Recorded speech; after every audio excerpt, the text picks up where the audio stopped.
At this time, we have the distinct privilege, a congregation or a pastor or a community very few would have at this moment in time in history, to hear remarks and encouragement from the presiding bishop-elect of the Evangelical Lutheran Church in America, Reverend Yehiel Curry.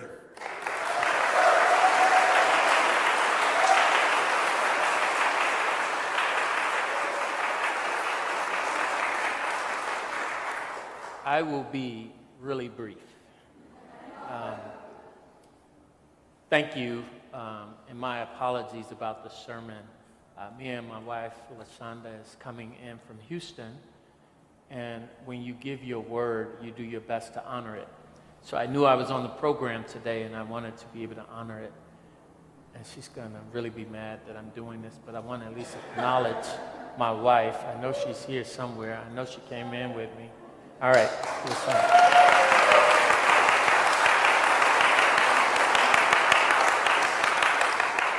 In 2 weeks, we celebrate 30 years of marriage.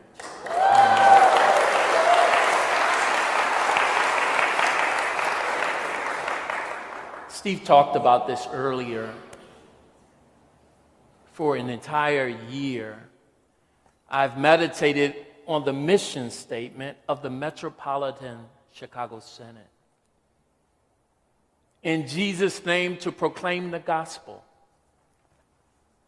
to make disciples, and to do justice. And as I focused on that word, to make disciples, I was led to Matthew, the 28th chapter, verse 16, where the disciples meet Jesus on a mountain after Jesus has been resurrected. In Matthew's gospel, this is the first and only time that Jesus appears to the disciples. And Jesus says to the disciples, "All power, heaven and on earth, is in me. Go therefore and make disciples of all nations, baptizing them in the name of the Father and the Son and the Holy Spirit. And remember, I'm with you till the end of the age." We've heard that passage so often, but there is one word that I would always run over. Go therefore. In Matthew's gospel, this is a moment of a do-over. The disciples have witnessed their leader die. If you had another moment with grandma, that child who died too soon, that neighbor, that teacher, and you had a moment with them, what might you say? This is their moment, and Jesus doesn't give them a scripture. Jesus doesn't critique the behavior when Jesus was on the cross. As a matter of fact, Jesus spends no energy going backwards. Jesus looks at the disciples on a new mountain and says, "Go therefore." Our pastor talked about a tightrope, a tension of sorts.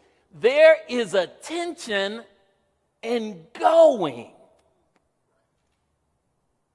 Ask the Johnson family. What does it mean to walk away and trust God and go? A delegation from your church came to the Synod office, and immediately I knew Pastor Johnson was who they were looking for.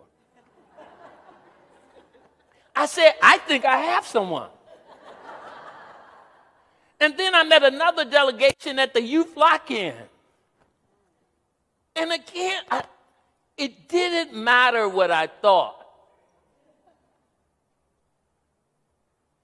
It's up to us to know that there's tension in going. Because society has taught us that we should know before we go. Many of you have ended up in this church knowing nothing about it. You've ended up in your careers never studying about it. You've married people. There is an inherent tension in going without knowing. Living Lord, go. Metropolitan Chicago Senate, go. Evangelical Lutheran Church in America, go.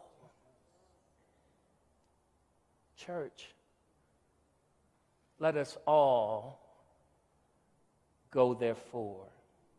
I'd now like to invite those of you who are playing a role in the installation to come up at this time.